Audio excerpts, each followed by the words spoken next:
muito presente. Eu acho que tem essa importância, assim, porque cada vez mais a gente tem os homens participativos, né? Há poucas décadas atrás, os homens eles tinham mais aquela função de trabalhar e fornecer o sustento. E hoje eu vejo assim os pais mais participativos na vida dos filhos. Alguns sim, outros tão ausentes quanto sempre foram. Mas a gente percebe também nos filmes, na vida da escola, né? Os pais buscando, estando mais juntos. Enfim, não sei, pode ser uma percepção bonita da minha parte. Mas quando a gente for ver, na grande maioria dos contos de fadas, a mãe, ou ela morreu, né? Você fala assim, mas que desejo mórbido de matar as mulheres, né? É que normalmente as mulheres morriam nos partos, né? Elas adoeciam numa quantidade muito grande. Eu estou montando a apostila e aí eu comecei a pegar algumas obras de arte, né? Alguns quadros, algumas coisas que a gente possa olhar as dinâmicas. Que bagunça que meu amor está fazendo. E eu peguei uma história que ele é uma pintura, né, de uma nobreza, e aí eu fui pesquisando, né, personagem por personagem, quem era o destaque daquela pintura, por que ela era o destaque e tal. Esse aí, frigir dos ovos, não vou dar spoiler, mas uma das filhas, ela foi prometida em casamento, e ela se casou aos 12 anos, e ela teve 15 filhos, com um cara que era quase 30 anos mais velho do que ela. Aí você fala assim, então, hoje que é difícil, né? É a história da minha avó. Então, assim, é muito curioso como a gente acha, assim como Moana, que é uma das coisas que me chamaram a atenção, ela acreditava que só ela queria sair da ilha, só ela que tinha o enfrentamento. E quando ela percebe, ela é só mais uma. Né? Então, assim, poxa, eu acho que esse sofrimento é só meu. Não. Né? Tem muitas pessoas da minha família que também passaram por isso e eu nem sabia. Então, assim, em vários momentos, né, quando a gente tem uma dificuldade, você fala assim, só eu estou sofrendo com isso, ninguém me entende. Vamos sentar e conversar? Olha, é interessante, né, Mi? Nas obras da Disney, a maioria, elas trazem adolescente, né? Normalmente é mulher, né, adolescente, que está naquele auge da personalidade, né, querendo se mostrar ao mundo, a revolta, e é curioso, porque é um momento da nossa vida que parece que a gente tem mais energia, né, para se mostrar e abrir a personalidade. E, ao mesmo tempo, você entra num conflito muito grande, não só pela questão hormonal, né, que você tem uma descarga, assim, hormonal por anos, né, diferente da gravidez que tem por um período. Agora, imagina a adolescência que você tem 3, 4, 5 anos, aquela bagunça interna, e você também entra num conflito de que a forma com que eu fui criada e como a sociedade é. Como é que eu junto esses dois?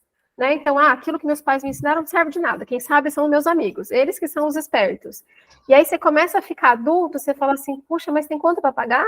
Nunca ninguém me contou isso, né? Meu pai nunca me cobrou nada. Então, eu acho que o fato dela ser, se a gente for olhar, tipo, a grande maioria das princesas, elas têm entre 15 e 17.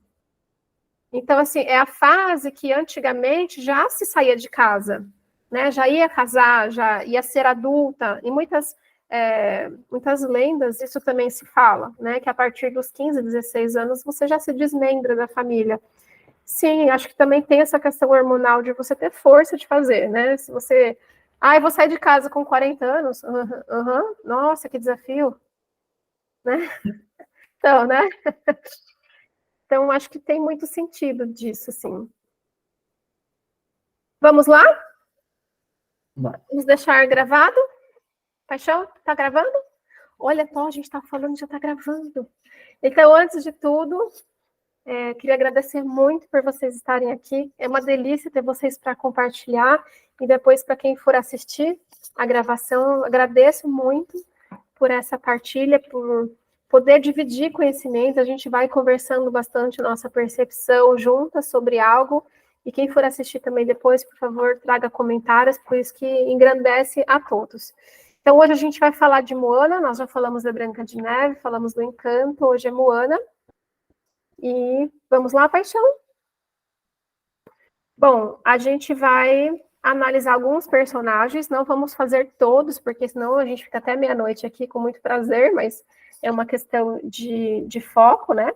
Vamos falar de Tefiti, TK, Tui, que é o pai da Moana, Moana, Tala, o próprio Oceano, o Maui e o Rei Rei.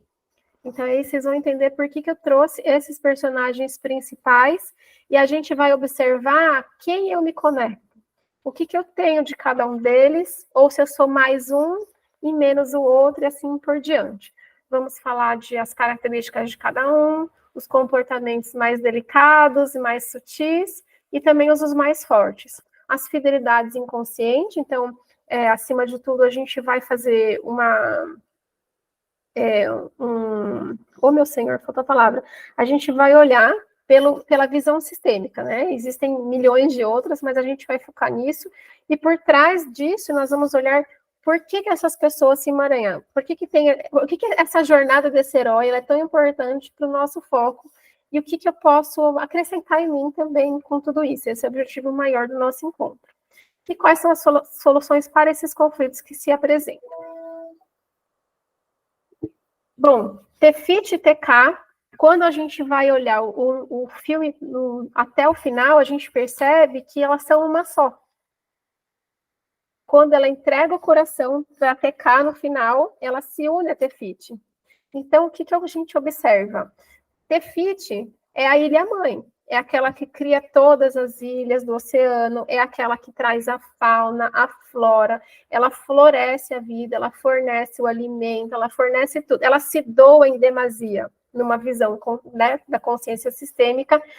É um pouquinho de cada um de nós, que a gente se doa ao máximo para os outros e ninguém olha para a gente. Chega ao ponto de alguém roubar o nosso coração, porque a gente se doa demais, porque a gente faz tudo, e a gente percebe, a gente acaba baixando a guarda, alguém vem e rouba algo muito importante de nós. E aí cria uma sensação de raiva, de incompreensão. Puxa, tudo que eu fiz não foi suficiente, querem mais, e mais, e mais. Então, Tefiti e TK, elas se dividem, e pelo menos no meu olhar, o TK, ele é a raiva, é aquela fúria que eu tenho de ter sido incompreendida na minha doação. Então, existe um desequilíbrio de trocas também nisso tudo. E isso faz parte de todo mundo, né? De cada um de nós. E até que ponto eu incentivo a raiva, até que ponto eu quero devolver esse coração, eu quero unir as pessoas, e até que ponto eu me dou demais e espero dos outros. Então, esse é o primeiro ponto que eu quero trazer para nós. E quero saber se faz sentido isso para vocês também. Pode falar. Muito, muito. A raiva, né? Porque o vermelho, né? Já expressa, assim, quem conhece um pouquinho de cores, sabe que o vermelho é a raiva, né? Então, ali é a raiva, né? Mas fez total sentido. Mais alguém? Vamos para o próximo? Vamos falar do pai de Moana, Tui.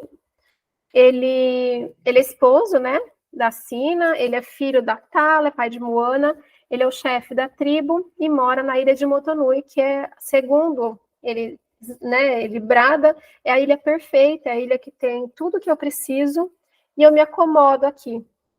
Então, em princípio, a maior preocupação dele era transformar a filha numa grande sucessora, né? Então, tanto que na música dele ele fala que o maior sonho dele é que ela coloque a pedra em cima da montanha, assim como os ancestrais também fizeram. E ali ela se solidifique na montanha, seja uma boa governanta e não saia mais dali. Então, eu vou te ensinar a pescar dentro dos limites do Recife, eu vou te ensinar a plantar aquilo que a nossa ilha fornece, e você vai ficar aqui para sempre, porque aqui é o ideal. Então, quantas vezes a gente tem isso na nossa história, né? O medo de sair daquilo que eu acredito que seja bom, e mesmo quando eu, mais nova, que esse é um grande segredo da história, o Tui, ele guarda um segredo e não conta para ninguém. que ele também já tentou sair, assim como Moana. Então, Moana e o pai, eles estão emaranhados no mesmo ponto. É o desejo de sair e o medo de sair. Então, a Moana, inclusive, lógico que ela não tem consciência, mas ela insistente neste movimento também em razão do pai. Ela sente a dor do pai, a vontade de sair e não consegue. E aí, mais para frente, a própria mãe vai contar para ela, olha, o papai já tentou sair, mas ele sofreu tanto nessa tentativa que ele perdeu um amigo. E essa sensação de culpa foi enorme demais. Ele não se permitiu outras tentativas. Mesmo o mar calmo, o mar nervoso, ele não queria pagar este preço tão alto de que era tentar novamente ir além do horizonte, né? Em busca de algo, mesmo todos nós sermos navegantes mar adentro.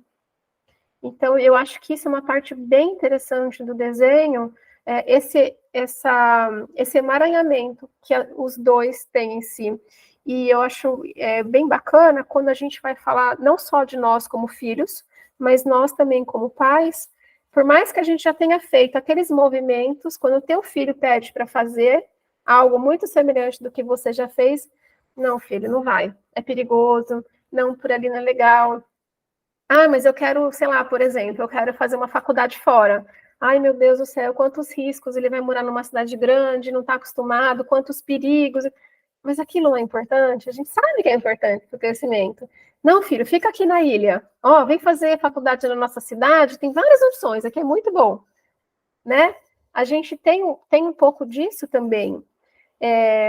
E essa culpa também que ele carrega, ela tem essa responsabilidade de fazer essa proteção para a filha, né? Eu não quero que você pague por esse preço.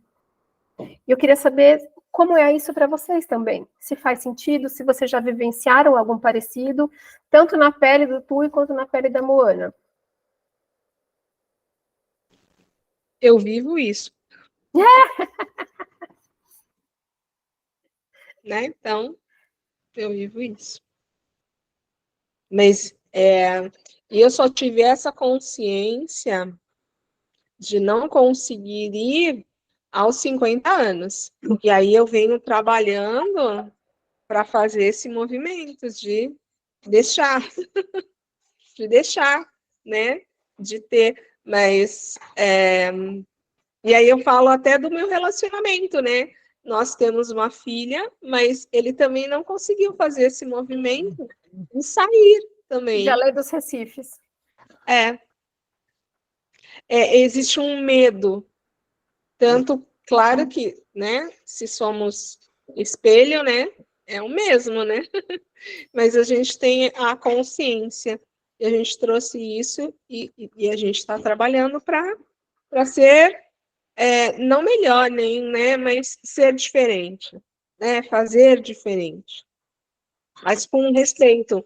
E ainda bem que existe tudo isso, porque assim, eu pude olhar para muita coisa que eu não via, que eu não tinha, que nem eu vou falar uma fala assim, minha mãe, eu não tenho vó por parte de mãe, porque eu não conhecia a minha avó, né? Eu não tenho mãe por parte, não tenho vó por parte, só tenho vô e vó por parte de pai.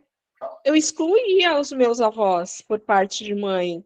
Não tinha, apesar de ter conhecido o meu avô depois de grande, eu não fazia parte, tinha. Né? E, assim, é sobre isso aí. Interessante. Alguém quer comentar mais alguma coisa?